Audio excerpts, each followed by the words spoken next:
Hi, this is Bo Sanchez here with Reza Singson Kaupeng for the One True Love Club.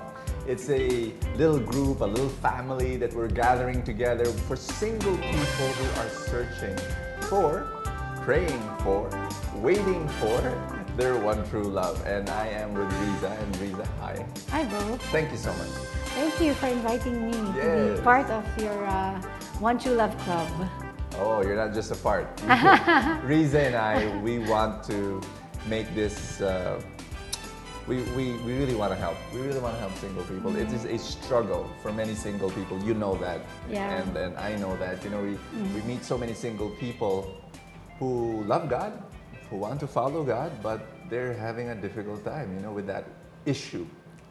You know, Bo, just the other day I was talking to this single person, this single woman, and she's, you know, in her early 30s, nearing her mid 30s, and she's still single, no boyfriend. And then I was telling her that one of the projects that we're doing is this One True Love Club, and she goes, "Please make me your project, make me your project. Come on, I'm available."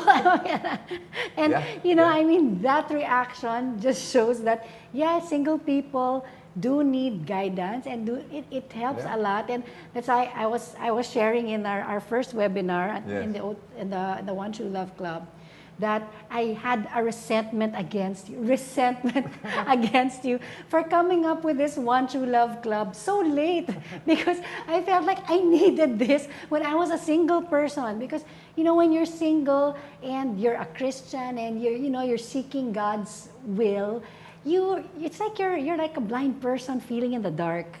And when I was editing your book, How to Find Your One True Love, I was like, so many times throughout that period I was editing your book, I was screaming, "Wow! Why did you just write this now? Why am I just reading this now?" I it's same reaction, you know. So many single people, they tell me that, and it's amazing how, you know, what we're going to share with them in the One True Love Club, what I shared in the book, what you're going to share in the monthly webinars we're going to do in the club. They're so practical. It's not like, you know, this is secret, ultra, you know, but no, it's very simple. And yet people don't talk about it. People don't discuss about it openly. And it boggles your mind, you know, it boggles my mind. It's just, but it's there. It's a practical, common sense guidance, teaching. Yes, we share our experiences and what we've learned all these years, and we're very happy to do that. It just bothers me, you know. I think the value in groups like this is that it's like, I liken it to how I learned how to write, because I didn't take up journalism. I didn't take up communication arts. I took up computer science in college, but I ended up in the writing profession. For people who are watching, Reza Singson is the editor-in-chief of all our 8 publications. She is also the editor of all my books and of all the bestsellers that come out of Shepherd's Voice publication. So some people don't know you. So I needed to say that. So you know, when I started writing, and because I didn't really study it, I was writing out of instinct. It's like, okay, I think this looks good. I think this sounds good. Okay, I think this is how to write. But then when I was mentored by, I was blessed to be mentored by a former Wall Street Journal editor, and after I was mentored by her, I also went to the US and I took a course on magazine writing, and it was like, oh wow, eureka! You know, I had so many eureka moments, because it's like, okay, I used to do this out of instinct, but wow, it's a principle. It's, you know, there's a name for it. They actually teach it in school, you know. So I think that's also that's what I see here in finding your one true love, you know, the value of this club, because it's like, as you said, it's very practical. We teach very practical things. But when you hear somebody validate what you're feeling, it's like, okay, I'm on the right track, or I thought that was the way to go, and so now I know that's where I should be heading. Wonderful, wonderful. And that's the encouragement we want to give all of you. We want to bless you with a family, and we want to bless you with mentors. We want to bless you with testimonies, stories, and sharings of people. and that's what we will provide in that club. Reza, I want to go straight to the topic because I want you, and I know the listeners are just wondering this. Okay, so you're going to talk about how to help single people. I'm a single person, you know, you're going to share with me. What's your story? I'm sure people want to know that. Okay.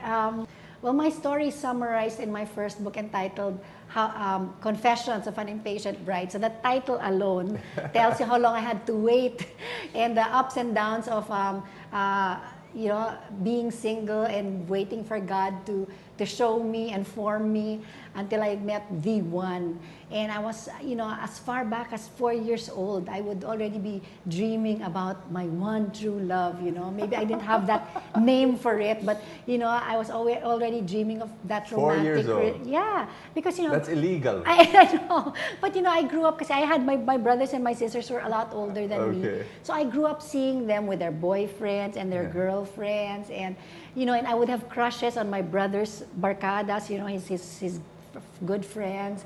So they would be so, you know, so many years older than me. But I was a gut. So I thought it was just a matter of waiting for the right age because my mom was very, very strict with us. She said, no boyfriend until you're 16 years old. So I couldn't wait to be 16. But, you know, I did become 16. But that's another story. You know, on the eve of my 16th birthday, I gave my heart to the Lord. So I did find my one true love on my 16th birthday. And it's been since then I've been following the Lord, you know, and serving Him. But then, you know, as the years rolled by, and, you know, of course, you would always pray. That would always be one of the prayers you have in your heart, that God would lead you to that the one, the perfect one, you know. And I was serving Him, and we would, you know, I was in the singles ministry, and then we also had there was a time that I dedicated my life to not having, you know, just so that I could serve the Lord without any distraction. I gave up, you know, romantic relationships. And when I say gave up, it wasn't a period of 2 years or 3 years or 5 years. It was the whole from the age of 17 until I discerned my state of life when I was 29 years old. So you can imagine that whole period of no romantic relationships, not entertaining boyfriends or suitors, or, you know. In other words, you became a nun. Yeah, well, so many ways you could say that, diba? But I was just serving the Lord. I was enjoying it. I was enjoying serving the Lord and really being blessed for it. But then, of course, you know, you reach that, the human side of you. You have that faith side of you which says, no, God will send him at the right time. But when you're hitting your 30s, you know, and then they say, you know, you get past the days of the calendar. And, you know, the human side of you, no matter how strong your faith is, you know, you start worrying, Lord, is there somebody for me?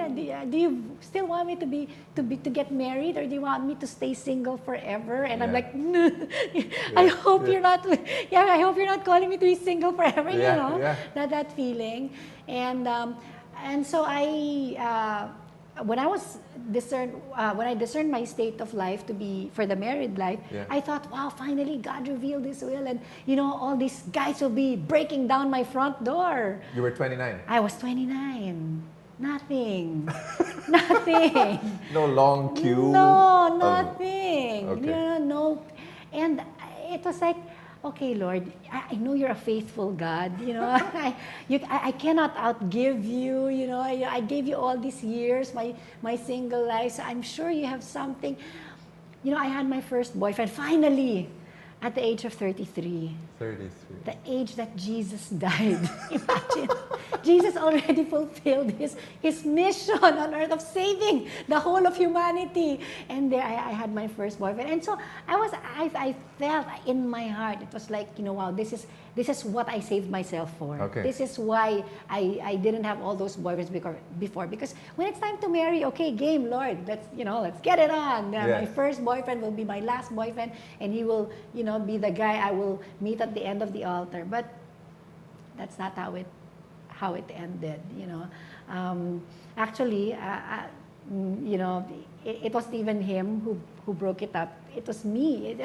It was like very painful. Yeah. Yeah, you remember that boy? Yes. We were already in the Yeah. caring group together, and Yeah. I, you know, even if I had prayed and I prayed all throughout the process, I didn't, as the days went by, I was feeling like he's about to propose, he's about to propose. And I was, instead of being excited that he was about to propose, I was scared because I didn't feel like, as we got to know each other better, and as I got to know myself better, I didn't feel like this was the person that I could spend the rest of my life with. So it was painful to break it up, and also, apart from the breakup, it was also the breakup of a dream, because it was, I had this thing in my head that, wow, Lord, because I offered myself to you all these years, then when parang this first one will be, because I thought I was following and I was trying to discern the will of God. I thought this one would be perfect, but it didn't end up that way. And then after that, I met another guy, and it was like, wow, this is it, Lord. I mean, this is what you saved me for. This is beyond what I prayed for on my knees every single day, And I thought I thought that was it. But again, didn't turn out as I expected. And in fact, you remember those days, I would be crying. I think I was depressed for, I don't know, maybe more than half a year. And I couldn't, to the point that I even felt bad at God, because I felt like it was like a betrayal. It was something like, Lord, come on, I've been trying to follow your ways. And, but how old were you then? Wow, I was 35. 35, okay. So you could imagine, it was like I was at the brink of hopelessness. I was. You break up at the age of 35. Two boyfriends, and it was like, didn't work. Where else on planet Earth will I find, at my age, somebody who was eligible, somebody who wasn't. Sometimes when you're single and you're searching at that age, you feel like, and I hear this also from my single friends who are in that age range, they say, where else will I look? It's all leftovers. Latak in Tagalog. That's what it's I heard. I hear that. Yeah, I hear that. Yeah. It's like these are the guys who are available. These are the guys they've been picked from. So I felt that way, but still I had faith in the Lord, and so I started going out of my comfort zone, my box, which is what you also teach in your book, How to Find Your One True Love. And I said, okay, I'm not the type to go on blind dates, but Lord, let's go, let's try it out. So I did, it was so against the grain of what I was, but I tried it, and it wasn't for me. I mean, I also, because I'm not the type who goes out, I'm not the nightlife kind of girl. I don't go to clubs, I don't go to bars. So I said, where will I meet guys? I mean, I don't go to bars. So there was a time in my life, Bo, that I started just going around the different singles communities in Manila. I would go and attend the retreats, because I said, where will I meet guys? What kind of guys do I want to meet? So I started, just joining prayer meetings of different singles communities.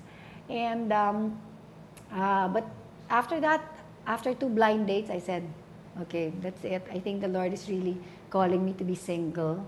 So I started turning down all the other offers, that friends would, hey, can I set you up with this? I said, without telling them straight, but at the back of my mind, I think the Lord is calling me to be single for life. So I stopped dating. But then there was this one friend of mine who was a classmate in high school. She was the one who actually gave me the first 2 blind dates. And then she called me up again and she said, I have another blind date for you. And I'm like, I felt, I was ashamed to turn her down because I felt like this girl doesn't owe me anything, and she's looking and really looking for me. So I said, okay, one last. I said it to myself. I said, okay, just one last blind date. After this, I'm not gonna date anymore. I'm through with dating. And true enough, that last blind date it was really my last, because that's when I met Chris. Wow. And the events were so. I met him on February 14. It was Valentine's Day. We didn't plan it, but it just ended up that we set the date on a Monday, and without knowing that, it was November. It was the February 14. And then so I met Chris. I met my husband on February 14, 2005. And no, 2006. Yeah. No, that one, 2005. And then no fireworks, but just a little spark. When I first laid my eyes on him, I said, looks okay. Just like that. But when I tell his side of the story, it's like I imagine that when he laid his eyes on me, the fireworks went off, and his jaw dropped, and he said, "Wow, she's the one." But it wasn't. It was a very ordinary evening, but it was the first of many other. Wow. He didn't stop dating me after that. Wow. Every single day he was calling me, taking me out, or seeing me, until we got married 2 years after. Wow. So, true enough, the Lord cannot be outdone. The Lord is faithful. I got married at the age of 38. And 38. Woo! When my sister, my eldest sister, got married at the age of 33, we were crying at her wedding because we were saying, wow, we thought she'd never marry. At the Jurassic age of 33, finally she's married. And then I get married at 38. So you can imagine how many people were crying at my wedding, me included. But that's how good the Lord is. Wow, that's beautiful. I wanted Reza to share her story with you, to give you inspiration, encouragement, and hope that God has a plan for your life. And at the end of the day, we give you practical stuff, we give you practical common sense strategies, and they're very, very important. And I pray that you learn from the One True Love Club. And I'm going to bring before you other people. And Reza is the director of the club, and she will be interviewing people who will share with you their stories, like the way she did to you. But our most important message is that God has a plan for your life, and hold on to that plan and believe. Believe. It's amazing if you believe, Reza, that God has a plan for your life. Because if you say, no, maybe there's none, then you feel depressed, you feel discouraged. That even if somebody is there, or even if there's an opportunity, you don't even look at it anymore. Exactly. Your eyes are closed. So our goal here in the One True Love Club is to keep your hope and your faith in God, because then your eyes are open, and then you won't miss the opportunity. And thank you so much for being part of this little video that we presented to you. And Reza and I want to invite you to sign up and be part of the One True Love Club. There is a button, a link at the bottom of this video, somewhere here around the video, just at the bottom or at the side of the video, and I want you to click that, and I want you to be part of the One True Club, and you will receive a lot of great material. Very, very important, I believe very essential material to support you in finding your one true love. So thank you, Reza. Thank you, Bo. Thank you so much. Bless you. God bless. So here is Bo Sanchez and Reza Singson Kaupeng saying God bless you, and we hope to see you on the other side when you join the One True Love Club.